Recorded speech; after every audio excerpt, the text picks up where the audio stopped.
Like to just ask the viewers, are we live? I think we sure is. Here we go.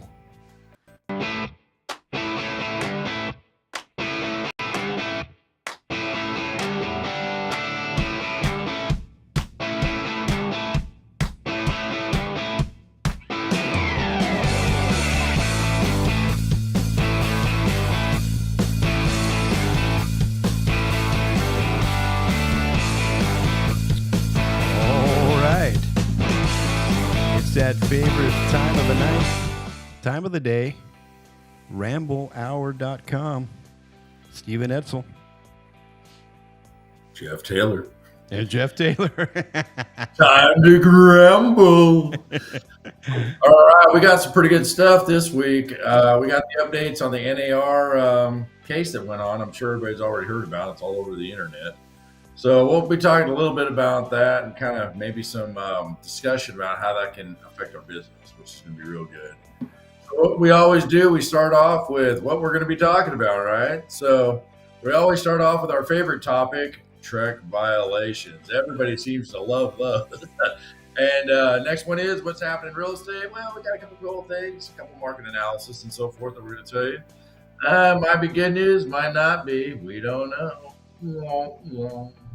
All right, then we always do the agent tip of the week.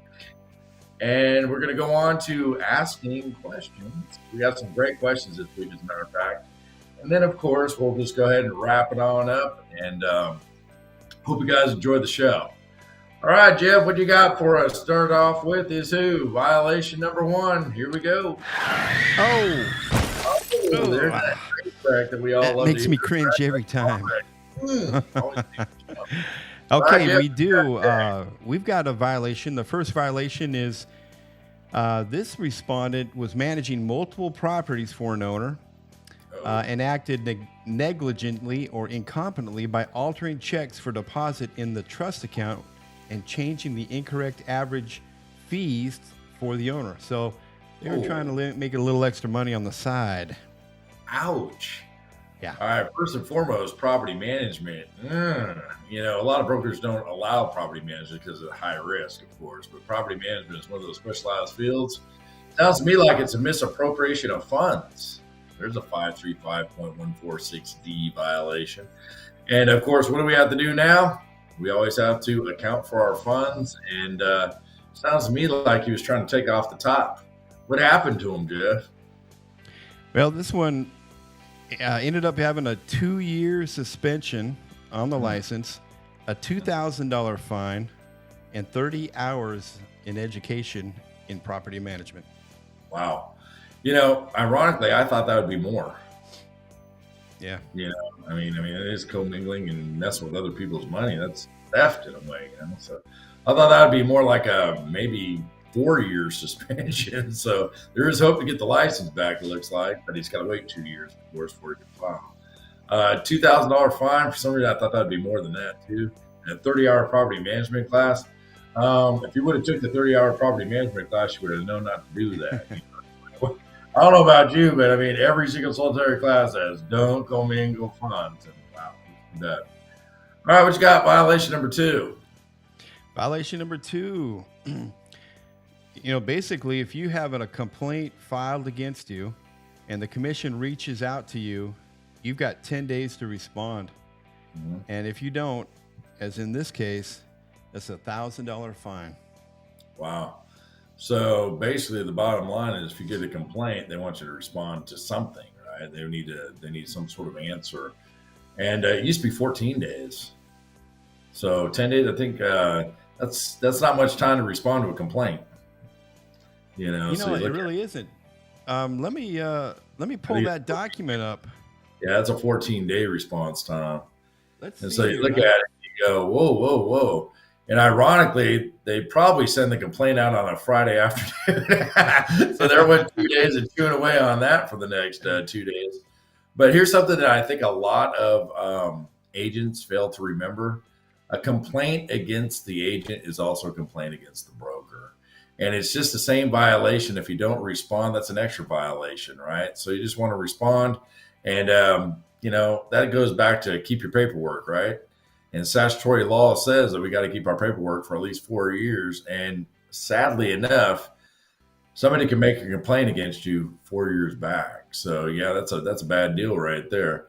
So $1,000 penalty, it's not good. So if you're going to get I hope nobody gets a complaint, but if you do get a complaint, ironically, Senate Bill 624 says, guess what? Senate Bill 624 has been a lot more lenient on, merit when it comes to these complaints, but they do want you to respond to them. So I think Jeff highlighted 10 days. So it's 10 So they feel back business to respond. business days. Yeah. So 14 calendar days. Yep. So, just respond as fast as you possibly can. And Trek's just looking for an answer, right? And just because you get a complaint doesn't mean you're guilty. So that's what that's all about. So, wow, $1,000 fine. And that's got to be on top of any violation that they did, the original complaint. So, yeah, you never know. You don't know. Trek has a compliance department and attorneys read these things, so they can even find more. You never know, right? So you just want to make sure you respond and be on top of it. Yeah, that's true. Wow. What else you got for us? Violation number 3. Ooh. Basically, the buyer agent made an appointment to preview a home and ended up taking pictures of another agent on the property, kind of like a little photo shoot, and ended up getting in trouble not having the owner consent. Oh, wow. That's kind of a oh, what? Kind of creepy. Whoa. All right. So I think a lot of that, that can also go back into how about privacy? You just don't walk up to somebody, they take your picture and post it all over the place. I think that's why the MLS also has that rule that says if you're going to take a picture of a house, get your sign out of the way. You know what I mean? Because that's a co-op agreement too. But on the flip side of it, you look at it and go, what? Why would you take a picture of somebody without their permission? Then it sounds to me like what do they do? Post them or something? Well, it was actually, from what I understand, the house was really a beautiful home. And so they were taking agent photos of another agent for market, for their website and stuff. So it's kind of weird. Yeah. So what? So I guess the moral of the story there is get permission before you take somebody's picture. That's number one. And Trek apparently doesn't like that either. The fine is what, $1,000? $1,000. Yeah. That's a lot of money for taking a picture of somebody. So be respectful to everybody. That's all about. And that's kind of creepy, especially if they're private pictures. It said private photos. Oh. Well, I mean, I'm assuming they were clean, but private could also be pictures of your family too. Yeah. And let's think about this. What happens if the homeowner was like, let's say, a federal judge, or possibly law enforcement or somebody that doesn't even want their name to even know who owns the property. They say, you're snapping pictures of the whole family. That's not good. So that could also be, a risk for their security as well. So yeah, that's creepy. Yeah. All right. What's the next violation we got? Okay. This one is engaging in misrepresentation, dishonesty, and fraud while buying a property in her name using the expertise to the disadvantage of the seller. So this agent goes out with the intention of listing the home, ends up buying the home, and doesn't provide a CMA. The appraisal comes in $25,000 higher, and the agent also accepted $7,000 in closing costs, and basically just kind of stuck it to the seller. Oh God! So we got a 535.16 violation, right? Because you got to do a CMA. That's number one. That's the code. Number two, taking advantage of somebody, taking disadvantage of somebody. That's another violation there. But on top of that, what about DTPA? If you look at the DTPA law, that's called the unconscionable action. You can't take advantage of somebody. So what do they get? A 2-year suspension and a $4,500 penalty, and license remains suspended till unpaid. Wow. I would definitely think that would be more of a possible violation at that point. Taking advantage Yeah. of somebody is not a good idea.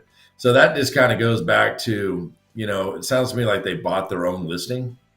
Is that what it kind of sounds like to you? Like they listed the property with the intention of taking advantage of somebody? I don't know. It's hard to say. She probably got out there and said, "Wow, this is a good buy." Um, whether she intentionally or unintentionally didn't provide a CMA. I mean, we know we're supposed to do it for all properties, even Uh-huh. rentals, and so maybe she did have a little intention on this. Well, it actually started off with agent met with seller with the intentions of listing seller's property for sale. The seller and the agent ended up offering to buy. So I don't know if those two sentences run together or not, but I saw intentional in there. So that's even a scary. That's scary. And misrepresentation, dishonesty, obviously, that's not good either, right? That's also code of ethic violation. I mean, you look at it and go, that's Article 2. That's Article 4, failure to disclose. Also, there's a lot of stuff going on right here. And so I look at it this way: she got whoever that was got off lucky. Yeah, So yeah. Actually, she did. I mean, but it boils down to, whatever the situation is, you've got to disclose, disclose, disclose, and then when you're done with that, disclose, right? go back to 1 and 2. That's exactly right. So it looks to me like this might, and I think a lot of people also overlook the fact that just because you get a TREC violation doesn't mean you can't get a civil suit or other laws don't come into play and or articles too. So that could have been pretty bad news.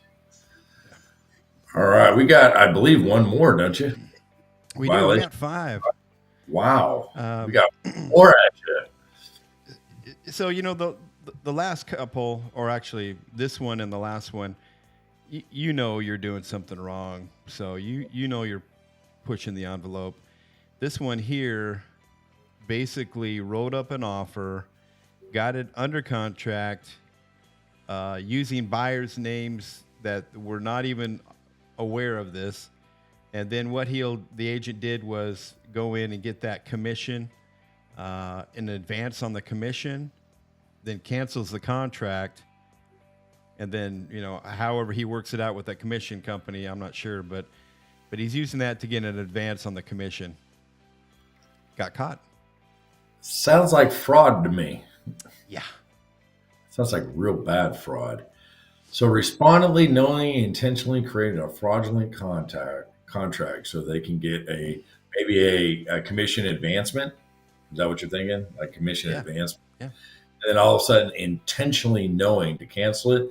That sounds not only like a TREC violation, but that sounds like Huntsville Resort. That's crazy right there.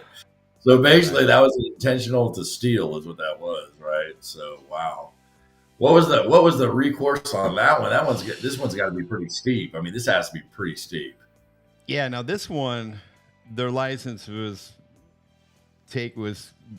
eliminated. They Ugh, revocation of license done. $8,000 penalty.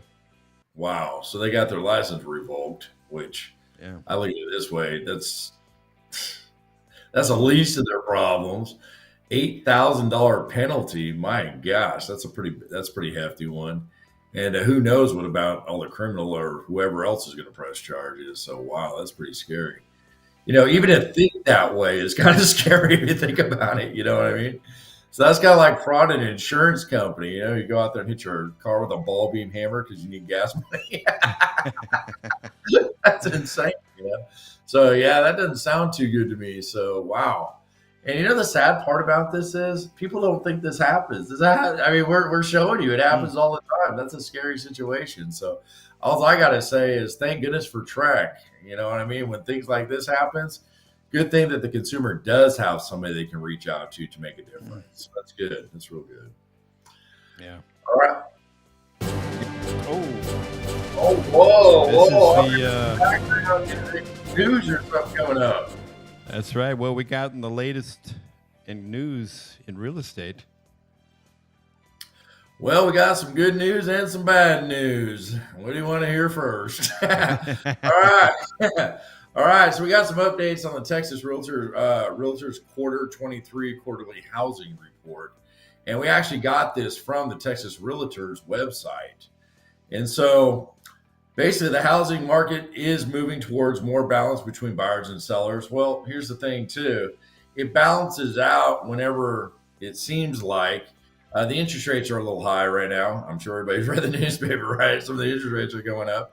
Well, they're not really going up. They're staying equal right now. They just had a meeting on this yesterday and nothing changed, but they're having another one on Friday. So we're going to find out what that's going to happen.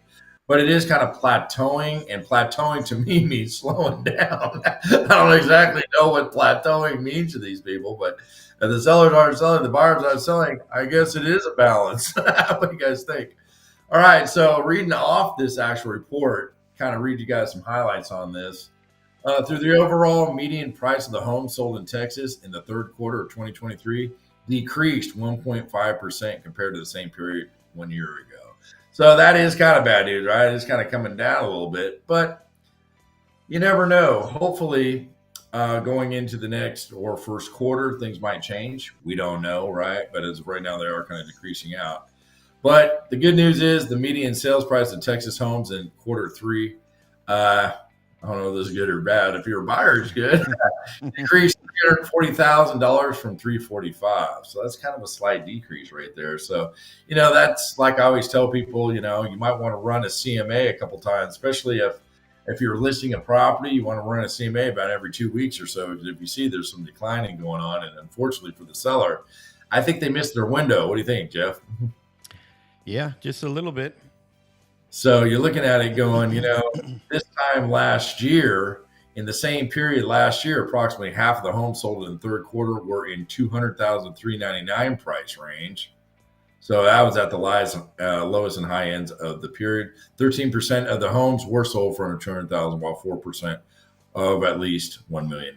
So you look at it and go, we got to really prep our sellers going in. I don't know if I'm sure you can vouch for this, Jeff. You really prep them going, hey, we can list it at this price range right here. But, don't bank on the fact that you're going to get what you did 2 years ago. You know what I mean? It's not like that. So, and I'm sure you've had some conversations with your sellers to reduce pricing. And Yeah. Yeah. Lately, there's a lot of it going on. I'm getting emails from other agents having to improve the price. The best thing to do right now is to, sellers still have that mindset of the higher price, but is to set their expectations. If based on activity over a 2, 3, 4 week period, we might have to have that reduction in price conversation. yeah. And I've been noticing that, it's been on the market for 20 days or so, or 30 days, or, you got to make that adjustment. Sometimes you got to have that heart to heart and say, hey, look, we may have to lower this price a little bit to kind of get some mobility. But the thing also is that I think about too, if you lower the value of the price, I've actually seen that they offer higher than what you lower the value to. So sometimes the buyer is willing to give a little bit more, but they're not willing to look at it unless it's in that price range. Have you noticed that too? Yeah. So, it's kind of like let the buyer make their choice on what they're going to offer kind of thing. Let's lower the price, and sometimes it comes a little higher. So, we're in an odd market right now, but the good news is most of the people from top states that are moving here are coming from areas where they have higher value properties. So they are coming in with cash, you know what I mean? And sometimes, like give you an example, the top three right now are California, Florida, and Colorado. So, when you're moving from California, you just sold $1 million house, 3-bedroom, 2-bath house for $1 million. You move to Texas, you can buy a 6-bedroom, 4-bathroom house for $865,000. They get pretty excited about that. So, so there is still some pretty heavy cash coming into Texas, and a lot of which we might be able to capitalize on. Is that what you're seeing too? Yeah, absolutely. And sometimes you need to have a little bit of ammunition when you're talking to the seller to lower the price. And one thing that I want to point out that I didn't mention last week, but is this application called List Track. That List Track application on your listings you can actually view the analytics and find out where they're coming from, how many hits over a given period. And what I like to do is look over the last 7 days, and I'll talk to them and say, hey, we're seeing a downtrend on the activity online and on our appointments, and it gives you a little bit more credibility when you can show them this report and recommend, hey, it might be a good time to lower the price or not. Yeah. So Yeah, that's good. Not only can we use that, but RPR's got some great market statistics too. Like days on market and so forth. It's like I tell people all the time, just because we list your property at the right price does not mean it's going to sell for that. If you look into RPR, sometimes you go into market trends, and you can actually find out, hey, look, the property was listed at the right price, but it only sold for 70 or 97% of that price. So see what I mean? So I think a lot of what we need to do is get our sellers prepared for possible lower offers that's just kind of coming in. And I've also noticed this too. And I've heard a lot of agents say this. A lot of these buyers are shooting low ball offers at you just to kind of see what they're going to do. Have you seen that too? They're coming in. You're like a $400,000 house, they're coming in at like 325. What? You know what I mean? And so then what you're going to do is negotiate back, go, whoa, we'll meet you in the middle of 350. See what I mean? So, or whatever the case is. So I think that's a strategy that's being used as well. And it was the same thing that happened in 2008, 2009, 2010. It's the exact same thing. They're banking on the fact that the seller needs to sell and they're upside down or distressed or something, or they need just to get rid of it because it's getting more expensive for them too. So I think, that might be a practice that's going on more than that. Let's put it that way. Yeah. I mean, it's a numbers game for those folks, those investors usually. Yeah. I might submit 25 offers this week. It only takes one to make that money. Yeah, just kind of get one out there and see what happens. If you're willing to negotiate, fine, move on. Yeah, that's why we have option periods, right? But you look at it and go, is that bad faith? Do they really want to buy the house? Yeah, they really want to buy the house, but do they really want to buy the house? Meaning, do they really want it, or are they just kind of, hey, if I can get it, fine, and flip it, we'll make money. So you kind of got to look at it and go, what's going on? You know what I mean? So I don't. And I see that more and more happening, and I'm thinking, it seems to be a routine. So, again, those are great statistics that we can use. You go into your RPR and use those. Run a new CMA.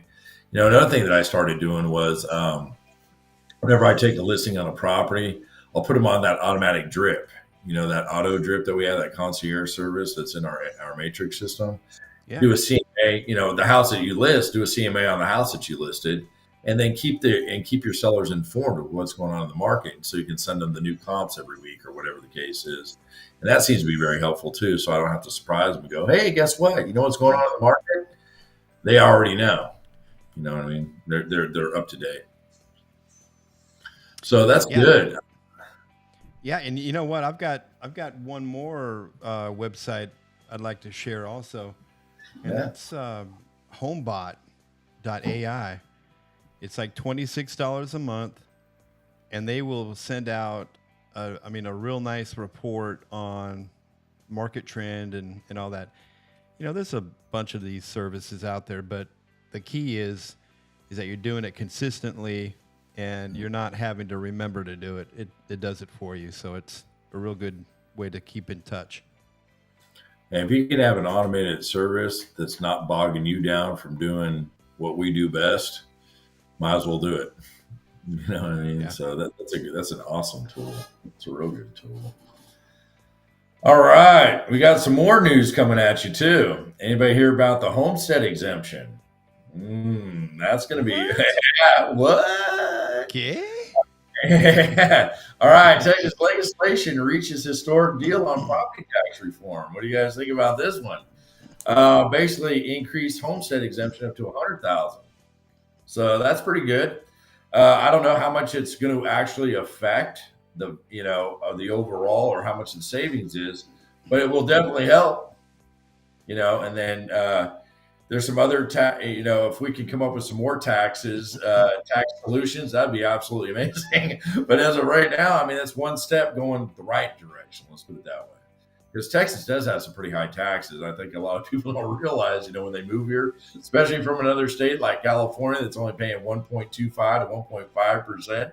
You live in $1 million house, you're paying 1.5% or 1.2%, or even if you bought a house prior to 1978 under Prop 13 is what they call that, your actual taxes are freezed. So you live in $1 million house paying, a couple $100 a year, kind of going, oh wow, this is where it is everywhere. So you move to Texas, next thing you know, you buy a $700,000 house and it's 2.5% or 3% or whatever the taxes are in that area.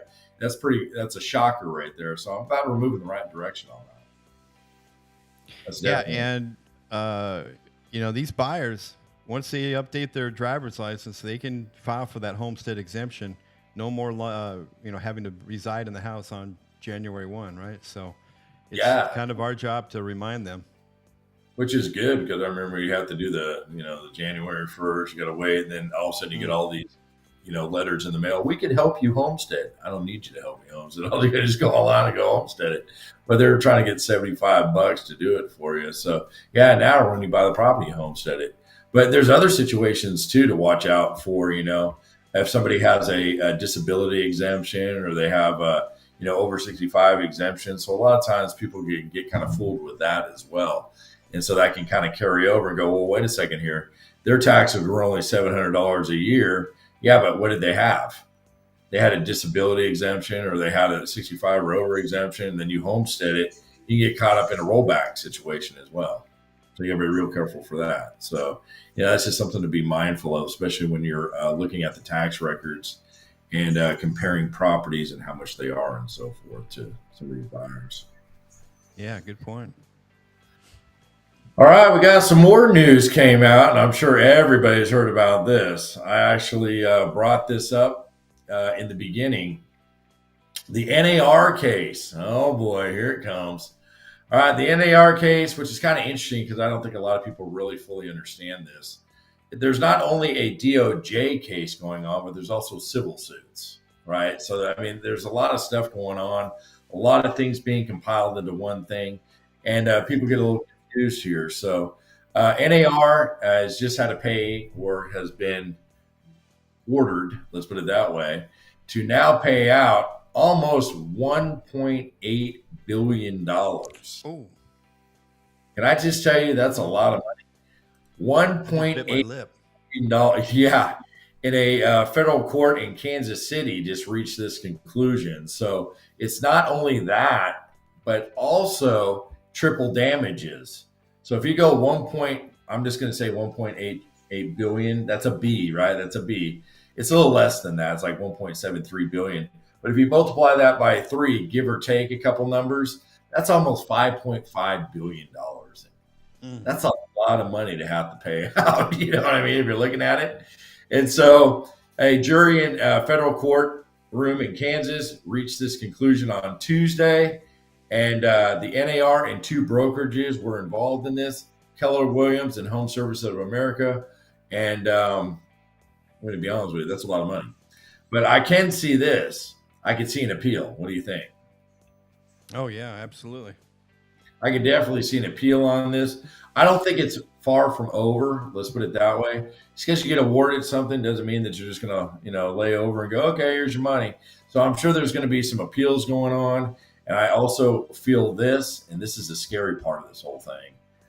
If this actually goes through, even this alone can cause even more suits to come down the wire. What do you think, Jeff? Yeah, I think you're right. This could just kind of snowball into some real crazy stuff, because look at it. You look at it, there's a class action lawsuit with Burnett and Slitzler.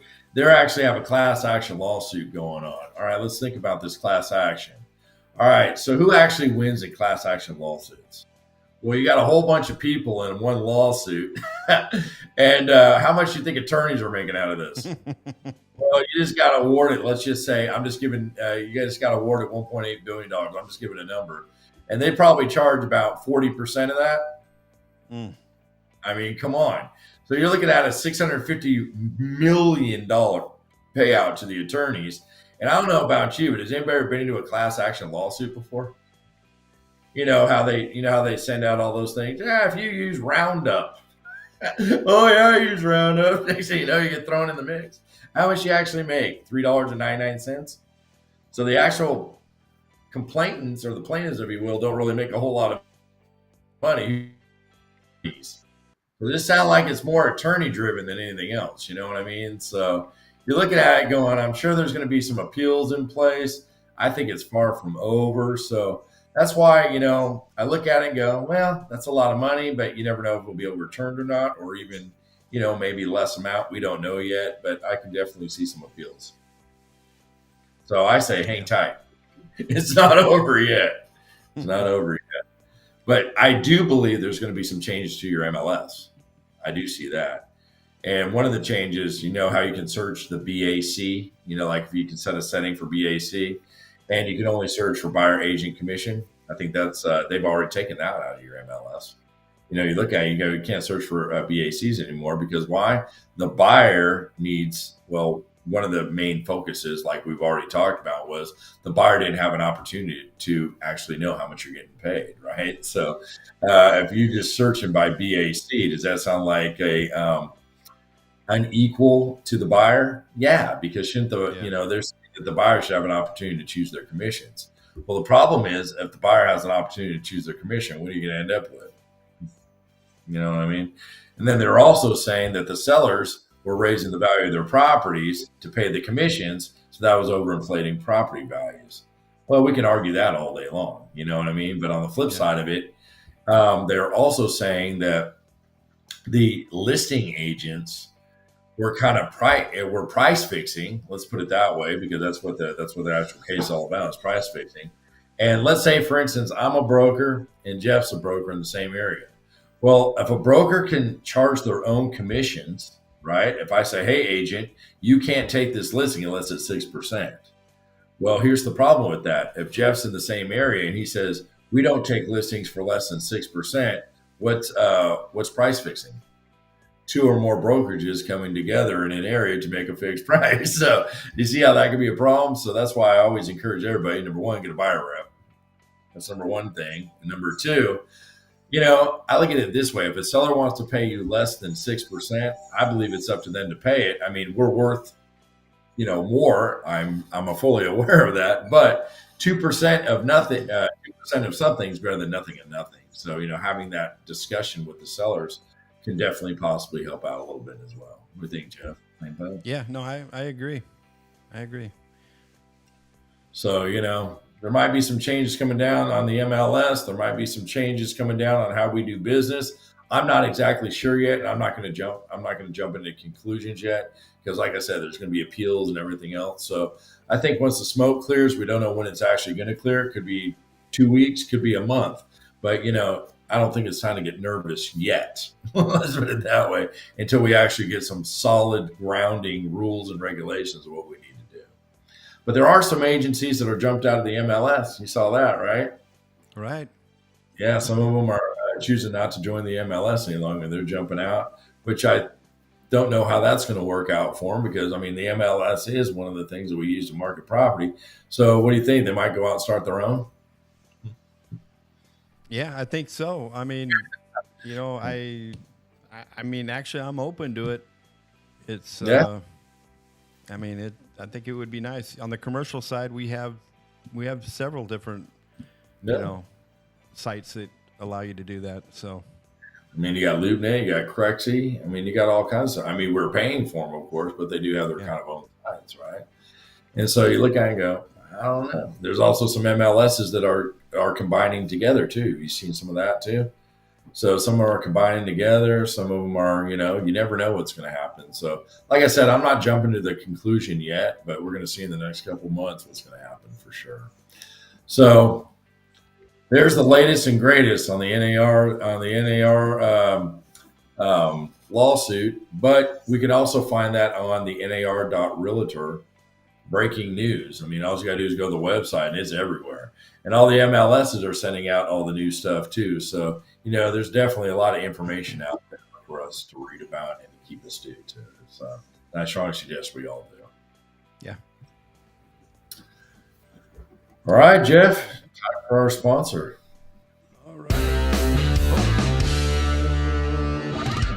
like that last little slide of the pick right there. You like that?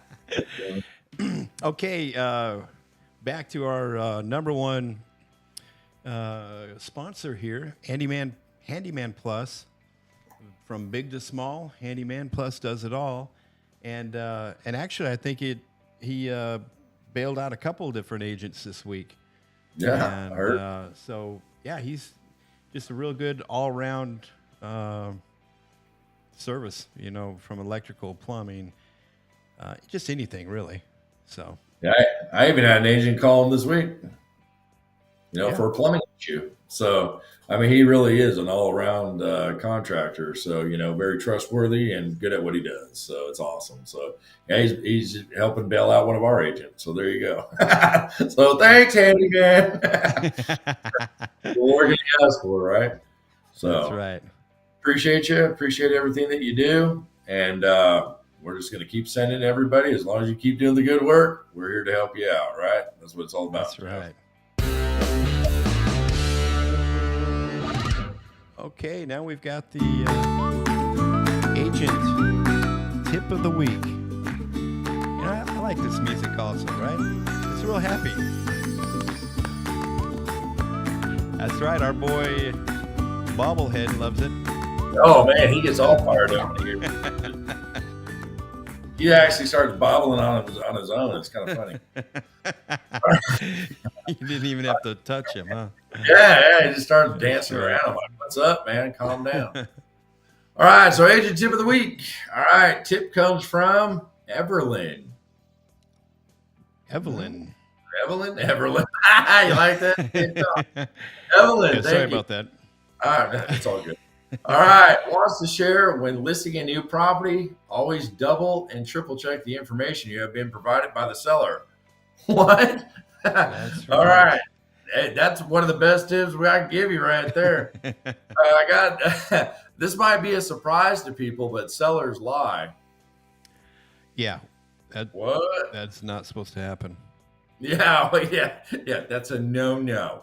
All right, but basically, do they do it? I think they lie sometimes because they don't mean to. They forget things. You know what I mean? So, if you've lived in the house for the last 40 years, can you forget some stuff?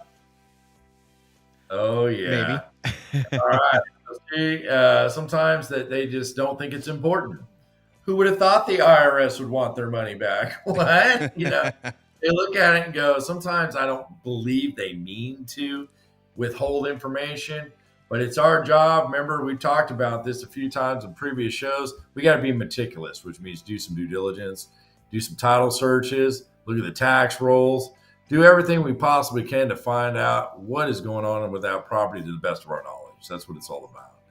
And so, yeah, definitely. Another thing I'm going to add on to this, if you ever take a listing on a property, don't use the pictures that the seller wants you to use. That's another bad idea, right? So they're going to want you to use the pictures in spring when everything looks, everything in bloom, and it's winter when everything's not in bloom. So, that could be some false advertising situations too. So that's a great tip. All right, what other tip we got, Jeff? Well, and and I'm going to add a little bit to that also, because I think this is an opportunity. We did see a violation, not giving a CMA, but to your point earlier, Stephen, RPR's got a nice seller's report, and I would just include that on every listing. It really kind of covers your apples. Yeah, hey, you got to do that, right? CYA, cover your apples. That's from you. I got that. I stole that from one of your classes. Oh, that's trademark, by the way. All right. So, that and real estate is also trademarked. So just said. Yeah, right. All right. And another tip. Vicky wants to share. Take time to read your broker's manual. What? Know ahead of time of what you can and cannot do. Asking for forgiveness isn't always the best. Well, yeah, that broker manual is there for a reason, everybody. That's 535.2I. And every broker has to have a manual, and they actually came out in January of 2011, and they've evolved over time. And I encourage everybody to read your manual because now it's got to tell you the scope, the geographic area where you're to go. And of course, if you don't know what in the world you're doing, get a mentor, right? That's what this is all about. And our job is to protect the public. And a really bad way to do business is do something wrong and then ask for forgiveness later. That's not what we do. Okay. So if you're not sure what you're supposed to do, contact somebody in your office, broker, whoever it is, team leader that knows what they need to do the right way. So, yeah, reading that broker manual is probably one of the most important things that I encourage everybody to do. I mean, I've read a broker manual one day. It was only like 9 pages. I was like, this is kind of funny. But I mean, some of them you can buy them, a lot of brokers can buy them on the TR website and so on, but they're 50, 60, 70 pages. Who knows, right? Some could be 150 pages, but the more thorough they are, the more they protect not only the company, but who else they protect, the consumer. And ultimately protecting the company protects you. So it's not a bad idea to read through that, kind of understand what's going on. If you have any questions, contact whoever in your office or somebody to help you out and understand what you can and what you can't. Well, that's good, Vicky. Absolutely. Yeah.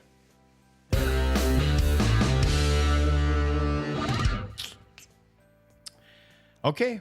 Well, we've got another sponsor here, and this sponsor is CertaPro Painters, and these guys are a real professional group.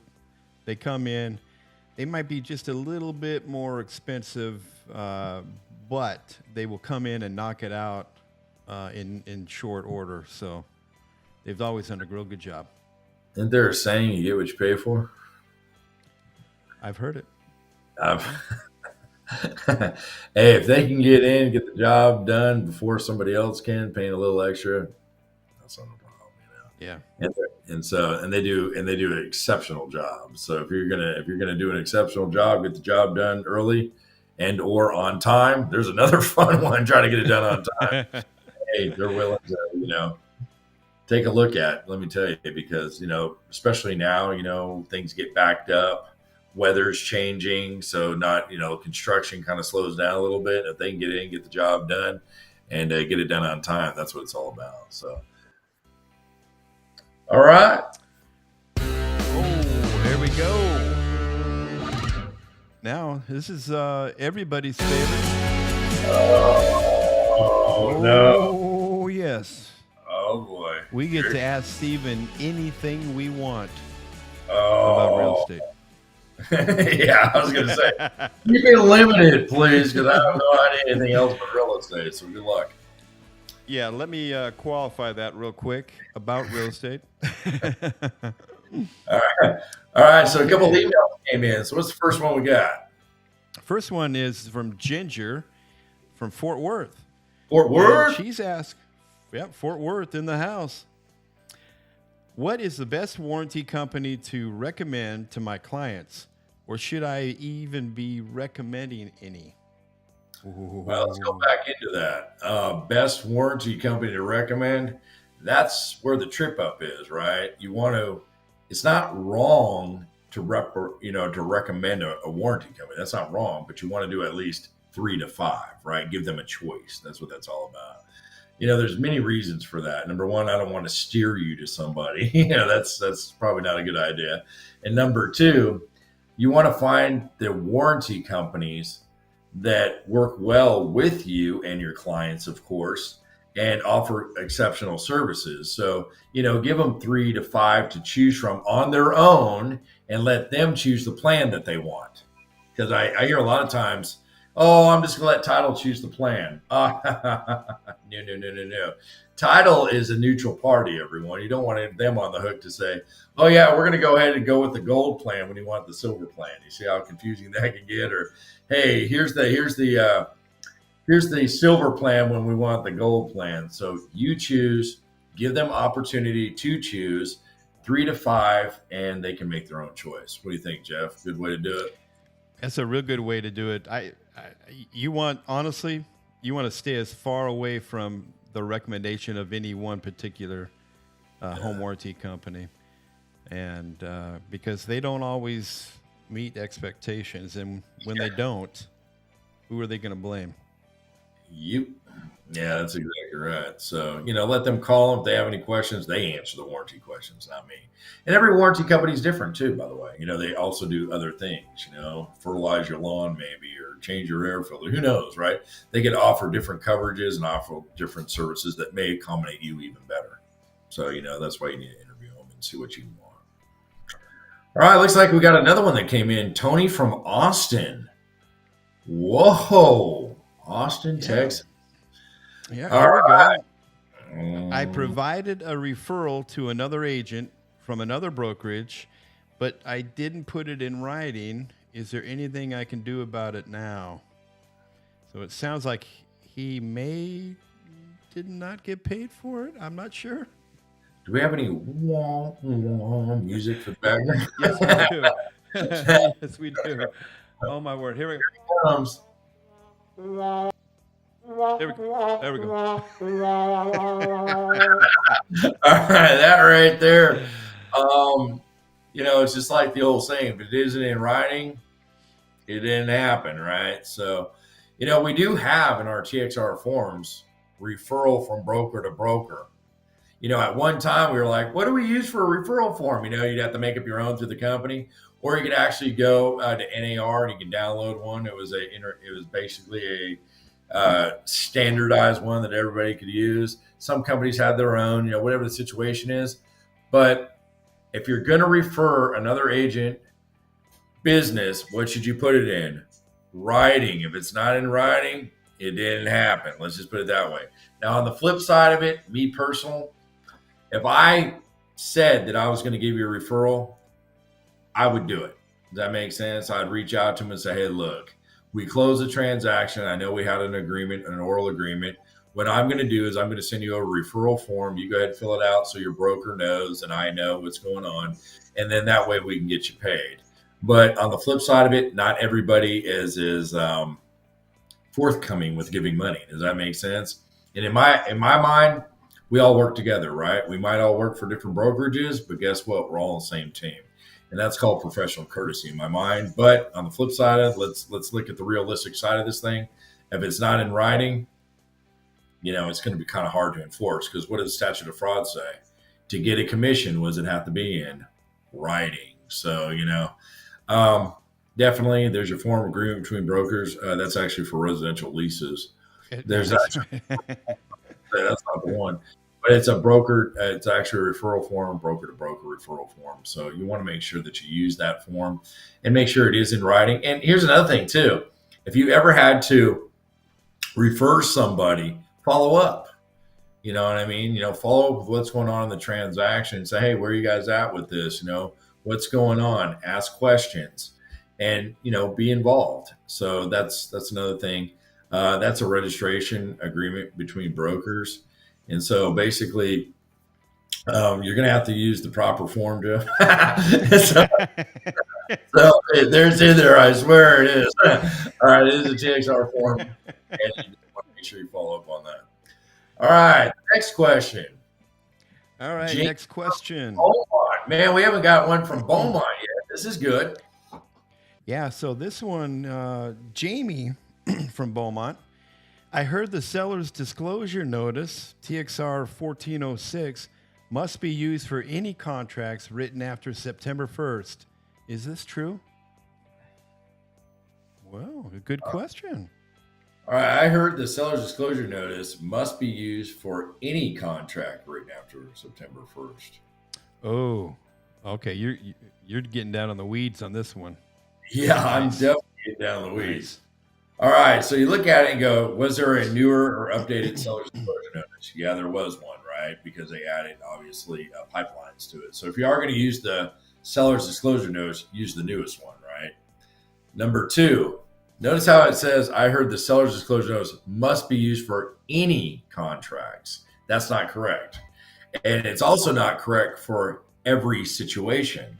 Oh, wait a second here. We're really getting to the weeds on this one. Yeah. All right. If you're selling land, there is no seller's disclosure notice. So is that any contract? You see what I mean? If you're selling a commercial property, that's not a seller's disclosure notice under 5.008. That's a property condition form. That's actually a TXR 1408. So you look at it and go, not every contract is going to have a seller's disclosure notice with it. That's number one. But number two, let's even get even further in the weeds. If you go to 7B of your contract, that's B as in broker, and that actually says the first box will say has received. Second box will say if you have not received, you'll receive it within a certain period of time. Then the third box says what, Jeff?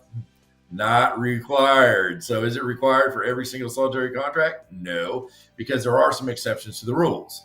So the exceptions to the rules can be a foreclosure, REO, new homes. New home sales are an exception. Spouse to spouse, that's an exception. Co-owner to co-owner, that's an exception. REO, that's an exception. Probate, that is an exception. I mean, you see what I mean? It's not every transaction, right? Bankruptcy, that's an exception, right? What's another exception we got? Well, you look at it and go spouse to spouse, co-owner to co-owner. What else we got? We also have trustee. That's another one that's an exception. And then another exception is 2 or more units. Did you guys know that too? So if you're selling a duplex, triplex, or quadruplex, that's an exception as well. That would actually be a property condition form. Another exception is if the dwelling is worth less than 5% of the property value. So if the property value is $600,000 and the dwelling is only worth $15,000, guess what? You don't have to give one, right? But if it's worth $30,000, you do have to give one. So I really got the weeds on that one. What do you think, Jeff? Yeah. So you don't have to give it on every single solitary transaction and or every single solitary contract, depending on what contract you're writing, is the one that you're going to give. But I do always suggest get an inspection. Yes. You know, but yeah, and if there is a property condition form that must be given, I do suggest that. But the seller's disclosure notice is very specific. It's 5.008 of the property code. So, you know, that's what we're talking about, and not always. All right, we got another one. Stephanie. Yeah, and real quick, I'd like to point out Dana likes our background music. Wah, wah, wah, wah, wah. We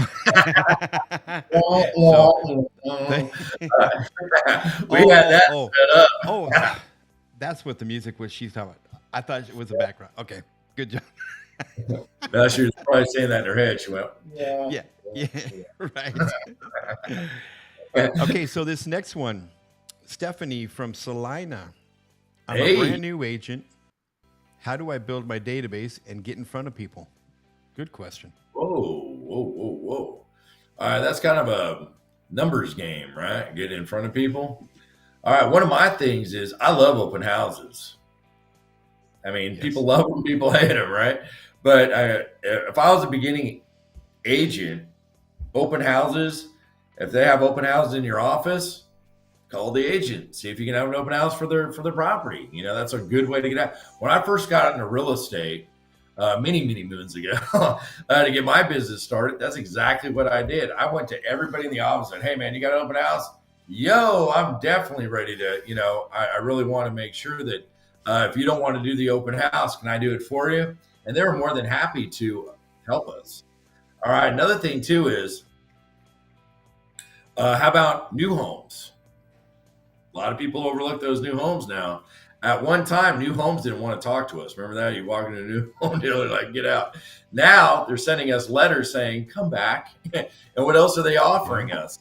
They're also offering some incentives. I mean, some of these new homes are offering 5% commissions. That's pretty good incentive. That's right. You know, and we've called a couple new home dealers around us, and they're more than happy to let us sit in their open houses. I mean, that's a great way to start. And, you know, have that sign-in sheet. And what are you building? Your pipeline. That's what it's all about. Got any other ideas besides those? Yeah, you hit it right on the nail on the head. You know, even if your brokerage doesn't have any open houses, reach out. If you want to target a particular buyer or a different particular price point, go find a home that you want to find a buyer for, and ask that agent for an open house. A lot of times they're open for it. So, you know, and you know, I love RPR. I don't know if you guys realize this or not, but if you go into RPR, it also shows the new listings that just came out, you know, on your map.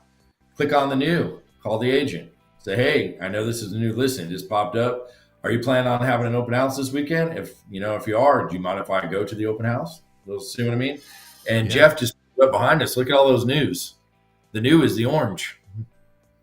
You're looking at it going, and you could also search by, homes for sale, leases, and so on. So, I mean, this is a great opportunity, everybody, to get out and possibly get a chance to do an open house. Another thing is, how about this? Price changes. A lot of times when they do a price change, they put it on the MLS, but they don't push it. Does that make sense?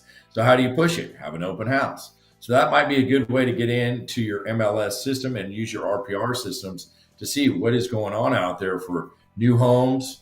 New listings and also price reductions. That's a good time to do an open house when there's a price reduction.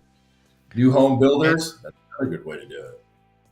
And also that having an open house opens up another few doors for you. Go walk the neighborhood and say, hey, we're going to have an open house. There's going to be a lot of activity here. Just want to give you a heads up. And oh, by the way, if you want to find out how much your house is worth, I'm here for you. So it gives you an opportunity to reach out to the neighborhood. Absolutely. Canvas the neighborhood. They call that gardening, right? Go to 25 or 30 homes in there and say, hey, we're having an open house. Here's a flyer. Take a look at it. And I can pretty much tell you that a neighbor is going to say, or they're going to come over to the open house and go, oh my gosh, they're asking this much for their house. Ours is so much better. Can you come over and take a look at ours and see how much we can sell it for? So, all it does is stir and start that pipeline. That's what it's all about. And it's like I tell people all the time, if you have 1,000 people in your pipeline, that's not enough. People buy when they want to buy, sellers sell when they want to sell. That's the bottom line. And you got to stay in front of their face. And it's a guarantee within the next, following a home going on the market, that next 30 to 40 days, there will be another home or two going right on the market afterwards. So get in front of them while you can. Hey, I want to point out, we got Muhammad Ashrafi. He's watching from Bangladesh. So all right. That's awesome. Yeah, it's great. Gone international. That's right. That's awesome. Welcome. All right. So basically, the bottom line is when you're a new agent, you're learning. That's number one, right? You're always learning the business. They say the first 5 years of learning process, and that's true. Not only are you learning, but it's all a number game. Get in front of people, do everything humanly possible that you can do to build up that pipeline. And if you build your pipeline up, hopefully at the end of 5 years or so, they say, statistics show, that 70% of your business will be referrals. And so that's the kind of business we're trying to run. And Jeff, you can vouch for this. Most of your business is past business, right? It's called referrals. It sure is. Yeah. And, they call that planting the seed, right? So if you plant the seed, it will grow. And just don't give up on it. And as a new agent, soak in as much information as you can, write as many deals as you can, because, all it is a learning process going forward. It just makes you better at what you do. And here's another little tip for you. Find somebody that's doing it well and mock them. That's another really good piece of advice right there. So, keep growing. Don't give up.